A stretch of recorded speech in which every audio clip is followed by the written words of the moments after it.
진짜 회차를 저도 되게 많이 하거든요. 단순하게 낙찰 받은 건수만 기억을 하시는데 본인이 가서 입찰을 해보시고 경험을 쌓으셔야지 아 내가 시세를 잘못 조사했구나 라든가 이거는 이런 금액을 가지고 가야 되는구나 라는 것들을 판단할 수 있단 말이죠. 그렇기 때문에 입찰을 무조건 많이 하셔야 됩니다. 안녕하세요, 분호입니다. 제가 1년 전 이맘때쯤에 첫 번째 저희 신년의 세미나 때 강연을 한번 했었어요. 그리고 나서 이제 벌써 이제 1년이 지나서 지금 격세지감이라는 이제 느낌이 딱 드는데 그때보다 지금 더 훨씬 많은 분들이 많이 오셨어요. 너무 놀랍기도 하고 나의 레버리지가 이렇게 많아졌구나라는 생각을 하니까 더 뿌듯해진 부분도 있고 다른 부분들도 이런 생각을 가지시고 오늘 네트워킹 데이니까 활용 많이 하시고 많은 인맥 쌓아가시길 바라겠습니다. 일단 오늘 주제를 뭘 갖고 말씀을 드려야 될까라고 고민을 좀 했는데 여러분들한테 이렇게 문의를 했어요. 어떤 거를 하면 좋을까라고 했는데 오늘 오시는 분들이 경매를 하는 분들도 계시고 그리고 그 지인분들도 계시고 그런 분들이 많아서 딱딱한 것보다는 좀 뭔가 좀 재미있는 얘기 그리고 뭔가 도움이 되는 얘기를 해드리고 싶어서 낙찰 받고 제일 걱정하는 것들을 일단 설문조사 비슷하게 한번 했고요. 그걸 기반으로 해서 어떤 걸 말씀드리면 좋겠다 라고 해갖고 진행을 하게 했습니다. 가장 최근에 졸업하신 기수 40기 분이시죠? 지금 막 너무 낙찰 받고 싶으시죠? 지금 무조건 입찰 가면은 내가 낙찰 받을 것 같고 낙찰 받으면 무조건 팔 수 있을 것 같고 자신감만 뿜뿜이죠. 되게 조심하셔야 됩니다. 그동안 한 2년 동안 겪어온 사례와 이제 상담한 사례를 들어보면 뭐가 있냐면 딱 졸업과 동시에 나는 무조건 낙찰을 받겠어. 그러다 보니까 계속 폐차를 하고 오버슈팅을 하세요. 그래서 비싸게 낙찰을 받으시고 안 팔려. 결국에는 반려부동산이 돼서 계속 데리고 간단 말이에요. 그리고 나서는 아 이거 경매 돈 안 되는데? 그리고 포기하는 분들이 되게 많으세요. 그런 거 보면 되게 안타깝거든요. 워워 하고 좀 진정하시고 좀 더 많이 입찰하는 방향으로 그렇게 접근을 하셨으면 좋겠습니다. 경매는 매도가 꽃이라고 그러죠. 매도를 위해서 하는 거예요. 매도 못하면 무슨 상관이에요. 주택수만 점점 늘어나고 내 돈 빚 이자만 계속 나가면 그게 경매를 하는 이유가 아니잖아요. 내가 무슨 컬렉터도 아니고 내가 원하는 대로 하려면 잘 팔고 수익을 얻고 그 레버리지를 활용해서 계속 내 자산을 불려가는 그런 목적을 갖고 하는 거니까 오늘의 주제는 요겁니다. 일단 많은 분들에게 물어봤어요. 경매 뭐가 제일 어렵나요? 라고 했더니 첫 번째는 낙찰이 너무 어렵대요. 근데 낙찰이 어렵다고 얘기하시는 분들은 수익률 계산이라든가 이런 것보다는 그냥 단순하게 어딘가에 이제 매립되어 있는 거예요. 감정가. 그 감정가를 기준으로 하다 보니까 낙찰이 되게 어려웠는데 우리 선생님도 계속 수업 시간에 말씀해 주시고 그래서 그 공식대로만 하시면 크게 어려움 없이 낙찰을 받으실 수 있을 거예요. 근데 낙찰 받으면 그게 다가 아니죠. 인도명령 신청해서 명도도 해야 되고 인테리어도 해야 되고 부동산에도 내놔야 되고 할 일이 너무너무 많습니다. 그래서 이제 제가 그 설문조사한 내용이 이거예요. 어떤 점이 제일 어렵습니까? 라고 했더니 이제 이게 진짜 수익이 날까? 하는 부분들에 대한 걱정들 많이 하셨고 두 번째는 낙찰을 받고 매도 안 되면 어떡하지? 이런 고민들도 많이 하시고 그리고 시세조사 이게 정말 맞는지 내가 시세조사한 건 이런데 밖에 나가서 실제로 확인을 해보면 이게 또 아닌 것 같단 말이지 막 이렇게 생각하시는 분들도 많으세요. 그리고 경매 물건 검색은 도대체 어떤 기준을 갖고 해야 되는가 그리고 이렇게 많은 경우의 수 집을 임장을 갔는데 여기는 뭐 누수도 있고 지붕 노공사해야 되고 이런 케이스들이 너무 많단 말이죠. 그런 것들이 있는데 이런 것들을 다 어떻게 내가 해결할 수 있을 것인가 그런 고민들을 되게 많이 하시니까 경매가 어려운 거예요. 그런데 이 중에서도 가장 어렵다고 생각하는 게 뭐라고 생각하세요? 요겁니다. 낙찰을 어떻게든 받았는데 이거 못 팔면 어떡하지? 이 고민을 제일 많이들 하시더라고요. 이거는 경매뿐만이 아니에요. 내 집을 잘 팔기 위해서 내가 살고 있는 실거주 집도 팔아야 되는 케이스가 생기는 거잖아요. 그럴 때 사용하실 수 있도록 경매를 하시는 분이나 그 지인분들이나 도움이 되시게 준비를 했습니다. 일단 경매에 접근하실 때는 이제 두 가지 방법을 잘 보셔야 돼요. 내가 이거를 장기로 보유할 것이냐 단기로 매도할 것이냐 이 두 가지 전략을 먼저 선택을 하셔야 내 입찰가가 다 바뀌는 거고 낙찰률도 올라가게 됩니다. 만약에 내가 장기로 보유할 거다라고 하면 사실 현재 시세의 금매가보다 조금만 싸게 사시면 돼요. 일단 복비 안 들어가고 여러 가지 비용들 절감이 되죠. 2년, 3년을 보유할 목적이라면 이렇게 낙찰 받으셔도 돼요. 하지만 나는 이거를 단기로 매도해서 내 시드를 늘리고 싶어 라고 하면 얘는 무조건 싸게 받으셔야 돼요. 그래서 계속 입찰을 다니시고 계속 하셔야 됩니다. 근데 폐차를 많이 하면 할수록 내가 점점 성장하고 있다는 걸 어느 순간 느끼실 거예요. 진짜 폐차를 저도 되게 많이 하거든요. 근데 그걸 잘 모르세요. 그러니까 단순하게 낙찰 받은 건수만 다들 기억을 하시는데 폐차를 거의 한 40-50번? 1년에 그 정도 하는 것 같아요. 본인이 가서 입찰을 해보시고 경험을 쌓으셔야지 실제적으로 내가 시세를 잘못 조사했구나 라던가 아니면 이거는 이런 금액을 가지고 가야 되는구나 라는 것들을 판단할 수 있단 말이죠. 그렇기 때문에 입찰을 무조건 많이 하셔야 됩니다. 자, 대출 받을 때 저희가 이제 두 가지를 가지고 계속 고민을 하죠.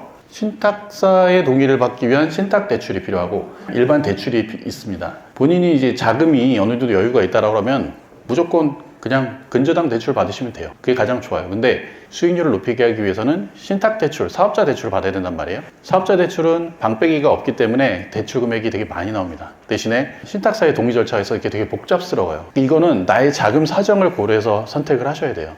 적은 레버리지로 많은 걸 하고 싶다라면 무조건 사업자 대출, 이걸로 확인을 하시면 됩니다. 자, 이거는 내 집을 팔 때도 그러고 낙찰받은 집을 팔 때도 이제 되게 고민들을 많이 하는 부분들이에요. 아, 이거를 올 수리를 해서 팔아야 되나? 이거를 그냥 청소만 해서 팔아야 되나? 이걸 되게 고민들을 많이 하시잖아요. 아파트냐 빌라냐에 따라서 전략을 좀 다르게 갖고 가셔야 돼요. 일단 첫 번째, 아파트는 다들 이제 오래오래 살 목적으로 들어오세요. 그러다 보니까 웬만하면 본인의 취향대로 수리하고 살기 때문에 싸게 살고 싶어 하는 분들이 되게 많단 말이에요. 그렇기 때문에 아파트 같은 경우는 그냥 청소만 깔끔하게 하고 파셔도 충분히 팔립니다. 빌라 같은 경우는 사실 아파트는 가고 싶은데 돈이 없는 분들이 좀 많이 들어오세요. 빌라 계신 분들은 웬만하면 다 올 수리가 돼 있는 집을 선호하세요. 빌라라면 수리를 항상 그 생각을 하셔갖고 낙찰을 받으셔야 매도가 할 때도 어려움 없이 잘 하실 수 있습니다. 그러니까 이걸 아파트냐 빌라냐에 따라서 또 이 전략을 다르게 가져가셔야 돼요. 그럼 부동산을 그거 많은 걸 다 어떻게 다 찾아? 라고 얘기를 하실 거예요. 한방부동산이라고 검색을 하면 내가 사는 지역 아니면 내가 원하는 특정 지역들을 선택해서 필터링을 해서 부동산 정보 리스트를 다 받을 수 있어요. 거기 있는 정보들을 다 한 번에 다 저장을 해가지고 문자를 보내거나 전화 연락을 드려가지고 이제 매도 의뢰를 할 수 있는 거죠. 그럼 이제 어떻게 연락을 하냐? 내 집을 팔 때 내가 문자를 보낸다고 하면 하나씩 보내면 너무 힘들잖아요. 사진도 보내기도 힘들고 연락처 저장하기도 힘들고 그럴 때는 반값 문자라는 사이트가 또 있습니다. 네이버에 검색하시면 돼요. 반값 문자. 그럼 여기는 정말로 저렴하게 문자를 다 보낼 수 있어요. 그리고 심지어 내가 만약에 특정 지역의 부동산 리스트를 쭉 갖고 있어. 그러면 그 지역에 대한 엑셀 정보들을 사이트에 올리면 바로 그냥 선택해서 주소록처럼 활용해서 바로 한 방에 보낼 수 있는 그런 기능을 가지고 있습니다. 그래서 이 두 가지만 잘 활용하시면 내가 매물을 내놓을 때 일일이 손으로 전화 안 하고 한 번에 문자로 보내실 수 있는 그런 편리함이 있습니다. 빌라가 팔기 어렵다라고 다들 얘기하시는 가장 큰 이유가 뭐냐면 여러 가지가 숨겨져 있어요. 아파트 같은 경우는 어디 몇 동에 몇 층, 몇 호라고 얘기를 하면 다 아세요. 아, 거기는 향이 어쩌고 저기 어쩌고 얘기를 하시는데 빌라 같은 경우는 같은 단지인데도 불구하고 향도 다르고 구조도 다르고 내부도 달라요. 그렇기 때문에 이거를 부사님들이 가서 설명을 못 하세요. 그러다 보니까 부사님들이 직접 브리핑을 쉽게 하실 수 있도록 내가 모든 걸 최대한 자세하게 조사해서 전달을 해드려야 됩니다. 실제로 제가 항상 보내고 나면 이제 부사님들한테 보내는 문자 내용이에요. 이런 식으로 디테일하게 써서 보내니까 답변들이 오시는 분들이 있거든요. 그러면 그분들만 따로 관리를 하면서 일주일에 한 번씩 연락을 드리고 확인하고 하니까 제일 오래 걸렸던 게 2달 정도 걸리니까 다 팔리더라고요.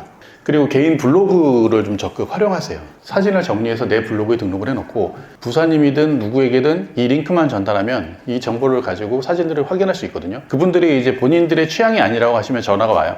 직접 가서 촬영하고 싶은데 가능하냐? 촬영하셔라 라고 하시고 비번 알려드리고 아니면 내가 직접 가서 촬영을 하는 걸 같이 지켜봐도 되고 그런 식으로 해도 됩니다. 모두 이 방법이 통하냐? 아니죠. 이거는 그냥 통상적인 방법이에요. 그럼 어떻게 해야 되냐? 첫 번째 게 일단 아파트예요. 아파트는 멀리 안 내놓으셔도 돼요. 그냥 그 아파트 인근에 있는 부동산에다만 내놓으셔도 되고 잘 안 팔린다라고 하면은 그 아파트를 기준으로 해서 주변에 이제 랜드마크가 있을 거예요. 학교든 마트든. 그럼 그걸 같이 공유하는 그 공간 일대에 있는 부동산을 대상으로 내놓으시면 매도가 쉽게 됩니다. 그럼 빌라는 어떡하냐? 그냥 많이 뿌리셔야 돼요. 많이. 그러니까 일부 사람들은 그런 얘기도 하세요. 너무 네이버 매물이 많이 등록돼 있으면 이거 이상한 매물 아니야 라고 생각을 한다라고 얘기를 하는데 믿지 마세요. 이 부동산 사장님들은 내가 팔아서 수익을 남기고 싶기 때문에 웬만하면 밖에 빼지 말라고 하시는데 이거 네이버 찾아서 내 매물 사러 오는 분이 얼마나 있다고 생각하세요? 집 보러 가보셨죠? 다들 안 가보셨나? 임장들 다니시잖아요. 내가 집을 보러 가면 내가 네이버 물건 푹 찍어서 내가 이것만 보고 오지 않잖아요.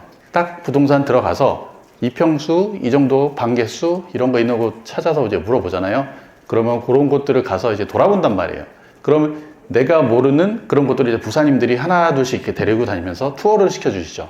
절대 네이버 매물 보고 오지 않습니다. 그러니까 거기에 뭐 30개, 40개 등록되었다고 걱정하지 마세요. 그렇게 해서 부동산 사장님들이 많이 알아야 워킹 손님들이 들어갔을 때 그 부동산에서 데리고 간단 말이에요. 내가 이 물건 자체를 안 뿌렸는데 그 부동산에서 이 손님을 어떻게 데리고 가냐는 거예요. 많이 뿌리시면 많이 뿌리시는 만큼 하실 수 있습니다. 저희가 되게 깜짝 놀랐던 게 작년에 저희 멤버가 화곡동에 있는 거 하나를 받았는데 200군데 내놨다는 거예요. 그걸 어떻게 200군데 내놨냐 했더니 다 일일이 전화하셨대. 다 전화해서. 그래서 한 달 만에 팔았어요. 그러니까 무조건 많이 내놓으셔야 됩니다.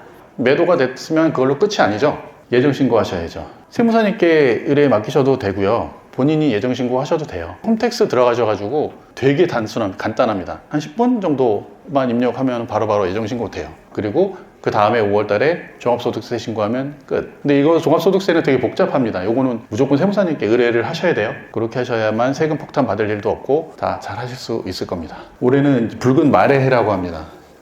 다 같이 이제 열심히 뛰는 한 해가 되었으면 좋겠고요.